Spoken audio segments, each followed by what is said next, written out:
Good morning, everybody. Thank you for coming to the Art Gallery this morning. You'll be hearing, as you can tell from my demo, you'll be hearing a couple of pieces of music that are inspired by some of these wonderful paintings in the Art Gallery. So I'm going to introduce each piece and explain a bit about how I was inspired by them. I've always been fascinated by exhibits in the Art Gallery, and when these various opportunities to respond to paintings came to me, I just couldn't resist. Also, I should point out how happy about me in my expressions is because I'm autistic, and often if I rush a bit, I hope it comes across okay though. Yeah, I did rehearse this earlier, so I think it's right. Anyway, the first piece. So this is the Twa Corbies. It's based on. This is painted by Campbell Lindsay Smith, dated 1901. It was based. Apparently, it's an impression of an old ballad about two ravens discussing what to do with a dead knight they've just found. As you can tell, probably know the ballad. So I composed this for Sound Festival's Painting of Sound event all the way back in 2013, when I was about 19. And they asked like students at the university to look around and get inspirations from the paintings. And I was 19, I encountered this one, and I saw the ballad printed next to it, and I found myself captivated by the macabre tone of both media and connections to each other. And I also decided to add a third musical medium to add to go along with the painting and the ballad.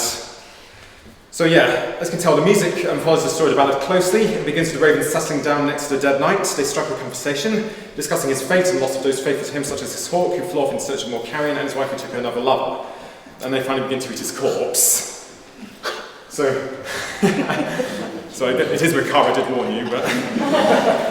Anyway, the piece I've scored the piece for alto flute and bass clarinet, alto doubling regular concert flute, as you can tell as well. And yeah, the two instruments basically represent each of the two birds, and the outer sections of the pieces basically take the form of musical dialogue between the two of them, like in the ballads. There are also representations of the knight's horses raving his hunting dog, and a fanfare to mark his heroism, all twisted to suit the dark tone of the subject matter as well. So quite a lot of tone painting. Yeah.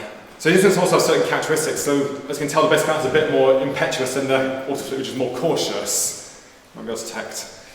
These instruments, however, also channel a more theatrical role in the middle section, in which they start to like take the form of an ironic love duet between the late knight and his wife. Also, you'll find that in the last section it gets a bit more sort of sparse and irregular, and there's a lot of like sort of pecking around depicted, as you know.